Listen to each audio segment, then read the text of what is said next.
everyone. Welcome into the Flippin' Hippos YouTube channel. I'm Star. Today we're going to talk about beating the bad rap that resellers can get. And I think this is a very important topic for us to discuss so that we can recognize things that we might be doing ourselves and fix that and kind of help turn the tables on how the world views resellers. You're not going to change everybody's mind. And there's probably always going to be people who have a negative connotation with their thought process when it comes to people who resell. Unfortunately, most of the world thinks that we're greedy. Not most of the world, but there's people who think, oh, they're greedy. They're horrible people. They buy all the thrift stores. I got to make a living. I got to pay my bills too. And I found a way to do it from home. And I kind of like to think of it like I'm a personal shopper. So if there's someone that lives in Oklahoma that loves, say, Levi's 505 perfect waist straight fit jeans, but they can never find them there in the thrift store and they can't afford them brand new, they're going to go online to find them. And if I find those all the time here, and I have 5 pairs listed, they can get all 5 and stock up or just get a couple or one. But I have provided a service for someone who's searching for a specific clothing item that they can't find in their own area. There's also people that don't like to go out shopping, that don't like to go to thrift stores, or can't because they're physically limited or have a disability that keeps them from being able to go out to the stores. So when we go out and we find all of these items, and I'm using clothing as an example, but it could be a lovey. It could be a kid that left their lovey in a hotel room somewhere or lost it at school and they're devastated and you have the replacement in your store. It could be collectible items. You could have someone that, like me, that's a horror freak and has been looking for a specific Michael Myers Christmas tree ornament for years and I can never find it. And there it is online. It can be any number of things, but everything that you list in your store, you are giving people the opportunity all over the globe to get that item. So we are actually providing a good service. We're giving the ability for people to find things and shop for things that they may not normally be able to find. We're also keeping thousands of items out of the landfills, guys. Thousands of clothes that would normally end up in the landfills. We are procuring and recycling and putting back out there into the world for people to purchase and wear. And, the folks that say, well, you buy everything up from the stores, you're terrible people. If I didn't shop at the thrift store and buy all the stuff that I bought, y'all ain't buying all that. I guarantee you, lay people are not going to buy all of the stuff that I would leave behind if I wasn't there. I buy hundreds of items a week. Like lots. I get wholesale lots I purchase from ThredUp. All of those items are not going to get bought by normal everyday lay people who are just shopping for their own closets. And those items are going to end up in landfills. So I don't understand the negative connotations that are associated with resellers, other than perhaps the issue lies within the FOMO or the jealousy. Sometimes when people don't understand something, they just don't like it. There's a lot of misunderstandings and misconceptions when it comes to reselling. People might be a little envious of the fact that we've created a way to make an income and earn a full-time living from home by shopping and selling stuff. And then there's also this reason. There are some resellers out there who ruin it for everybody. There are absolutely assholes out there within any group of people or any community that act a fool and give off this perception that we're all that way. It's not just within the reselling community.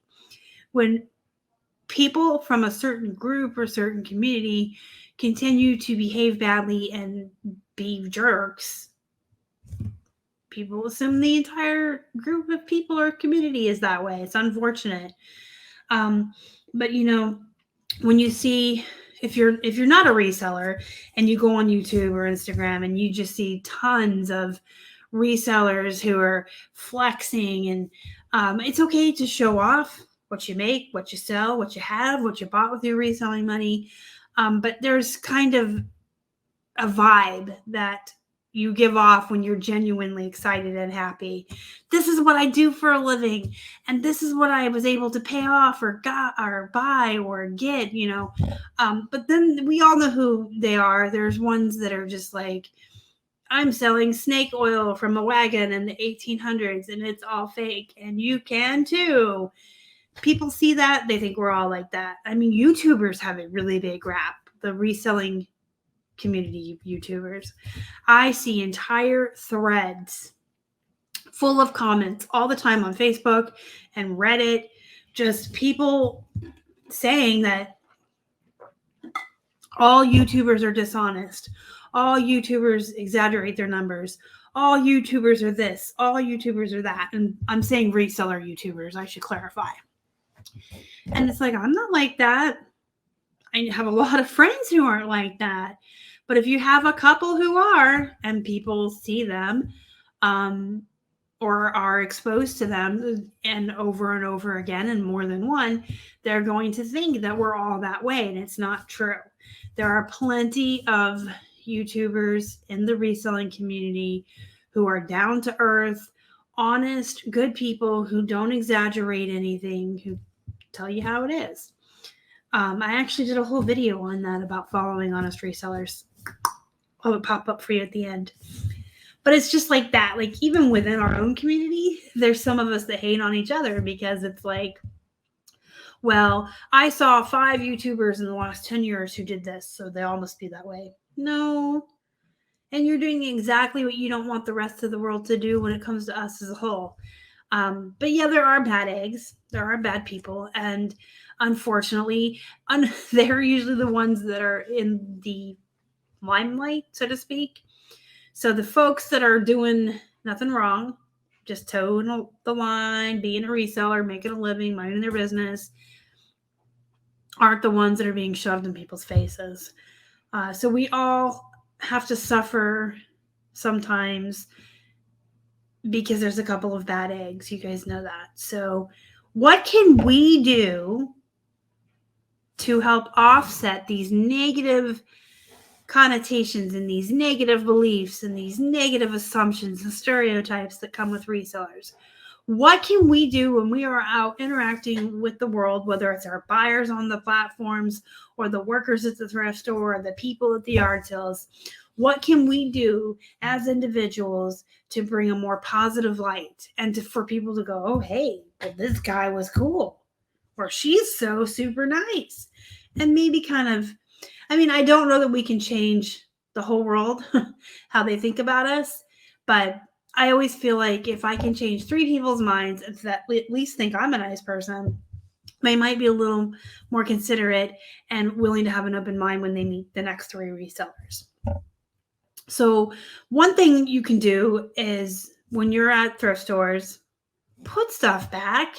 Like, yo, I see so many So you're out thrifting and I see, you can tell other resellers, you can, when we're out in the wild, we can tell our own, and they'll knock stuff off the hangers and they'll knock hangers on the floor and they'll take 100 items over here to start comping them and checking over for damage.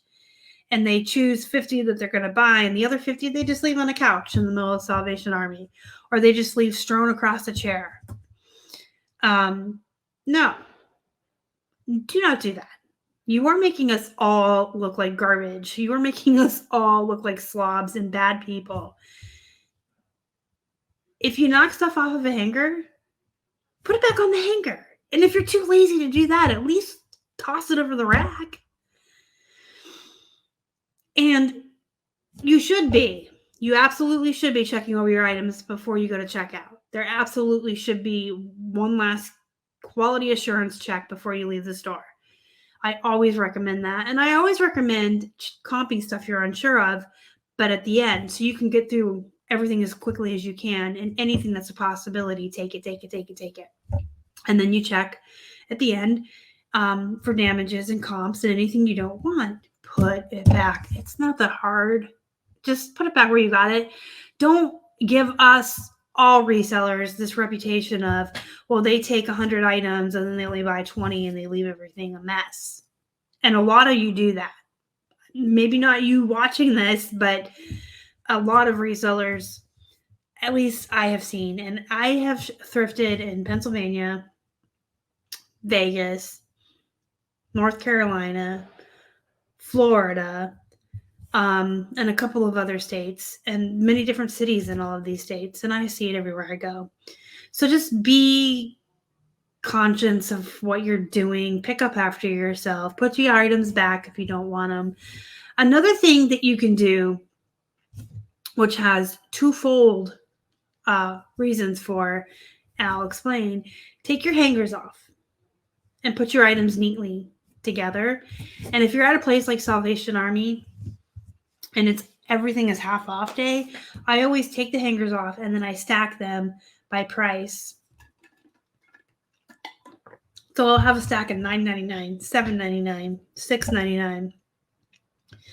The reason is, one, it's considerate. You're being nice. You're taking the hangers off. You're having everything ready to go, and you can get wrung out quicker. So you're being considerate. You're being nice. You're not taking as long as the register. Time is money. But also, people are going to start recognizing you, and making a relationship, a good, positive relationship with the cashiers and the people that work at the thrift stores is super, super important. It can lead to you getting deals. It can lead to you meeting the manager and maybe buying stuff in bulk that they just have too much of. It can lead to them holding stuff for you, or just, creating that relationship can lead to a lot of many, many, many positive things. So it does make you memorable to them. You want them to remember you. You want them to remember you as, hey, that's the nice girl that comes in every single Wednesday, and she always takes all the hangers off, and then she has everything in stacks of price. So that is how I always get remembered and start my relationships. And it's already paid off. Like, I went to one Salvation Army with my friend Cheryl. I'd never been there before. It was my first time. I bought a lot of stuff. And when I got up to the counter, I said, hi, here's all your hangers. And then I said, I have all of this pre-stacked in prices for you. And then she could just count. There's 10 at $9.99, And then at the end, I had a stack of like 6 things that I really wanted, but they didn't have tags on them. And I pushed that to her at the end. And I said, and these 6 items, they didn't have a tag, and I don't know what you can do for me. And she said, well, I'll tell you what, since you were nice enough to sort all of those by prices and you did all that work for me, I'll just give you all of these at $1.99 and then half off. So I got 6 items for $1 that probably were not going to be anywhere near that cheap, but she did that to me as a favor because I brought 50 some items over and they were sorted for her. So those are just some things you can do. You can, make sure you're cleaning up after yourself. If you knock something over, pick it up, take your hangers off, put your stuff back that you're not going to purchase, organize your stuff in such a way that it's easy for the person at the register. Not all thrifts are the same. Like red, white, and blue, they actually scan them in. They can't just count how many you have and type like at Salvation Army. So what I do there is I just put it in neat stacks with the tag up so they can just scan it real quick. But just do whatever you can to be kind and considerate and aware of your surroundings and not being a slob or a pig. Don't be rude to people. Especially don't be rude to people at the thrift. If you have something without a tag and they say, I can't sell it to you, don't throw a fit and don't throw a tantrum and be some kind of asshole. Some stores have that policy. You can ask the manager maybe if they can cut you a deal or something, but absolutely. What's the old expression? It costs nothing to be nice. It absolutely is free to be a decent human being. We don't like everyone. We're not always going to like everyone we meet. Some other people are totally rude and jerks when we're out in public. Sometimes we're in bad moods. Sometimes I'm having a bad pain day and I just moody. But it's still free to at least be a decent human being to other people. So those are some things that you can do. Like when you're at garage sales, say hi, how you doing? Be friendly. Don't grab things out of other people's hands. Don't be an asshole that lowballs. If they have something out for $20, don't offer them $1. Yes, it's a garage sale. Yes, you expect items cheap. Yes, you want a bargain. But you don't need to do to them what you don't want done to you. Another thing is a lot of garage sales, especially these days, will have their little signs out. This sells on eBay for. Don't take it upon yourself to educate that person. They don't care. They just don't care. And it's just giving us an even more bad reputation. They're going to think that everybody that sells on eBay is a know-it-all snob, and they come to my yard sale and they educate me and tell me I'm not comping right and I'm not doing it right. This price is. Don't do that. It's a waste of your time. You're wasting your time that you could be spending doing something better, but you're just giving us a bad rap. If they have their little signs out that this is what it sold for on eBay, probably just pass up that garage sale. Don't take it as an opportunity to educate somebody because they don't care. And just be, again, at garage sales, don't make a mess. Don't move stuff around. Don't be a pig and move stuff. I mean, just be aware of what you're doing and be courteous. If you're an influencer on social media or YouTube, make an effort to be moral, make an effort to have good ethics, make an effort to not over exaggerate and to be honest with people.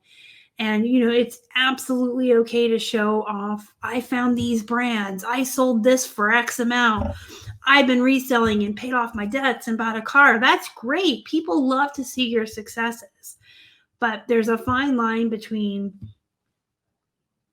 let me show you how to resell.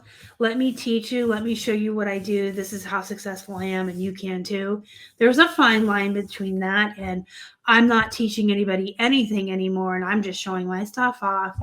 And a lot of those people aren't really in our community anyway. They're just like, I think there's some people that probably just make videos on how to make $1 million a day on Amazon selling business cards that aren't even resellers. They just want to sell courses and guides and look and act like gurus, and they're not. But just be aware, if you want to be someone in the community that is looked up to as a leader or a teacher or an influencer, and you're going to have any type of following, you don't have to give your secrets away. I don't give all of my secrets away. I don't tell you guys everything. I don't show you everything. I won't give away certain places that I get stuff. I don't show you everything that we source. We have a store that's not public. That's fine. But what you do show to people, make sure you're not over exaggerating it. Make sure that you're being honest. Don't blow up your numbers to look cool. Don't act like you're selling stuff you're not. You know what I mean? Because once people discover that someone is being dishonest or shady, or, a shisty person, they're going to start thinking that we're all that way. And if you act a fool in the public and you act like a jerk or a pig while you're outsourcing, people are going to think we're all that way. It is unfortunate that we do get a very bad rap because there are some folks out there slinging the shade or whatever the kids call it these days and just kind of ruining it for everybody. But, I feel like I probably can't change the whole world's minds, and there's always going to be people that see us as bad people who buy every single hot commodity Christmas item and ruin their kids' Christmas every year, and that we're bad people. But at least the people I interact with on a weekly basis or even one-offs at garage sales, I know that at the end of the day, I was a decent person and I had a positive experience, and they'll at least see me as someone that's not the stereotypical bad, horrible reseller. So do what you can to help us all out, guys. Let's do what we can to not feed into the bad rap that we get. If you have any questions, comments, or concerns, comment sections for you guys. Hit the thumbs up before you leave. It really helps the channel so much. And if you would consider subscribing if you haven't already, it helps us feed all of our hungry hippos. And don't forget to join our Facebook group, Flippin Hippos Reseller Pod. There's a link down below. Until next time, go be productive, go make some money, and hey, do what you can to beat the bad reseller rap. Be a good person, make good choices. I'll see you next time. Y'all are the best. Bye.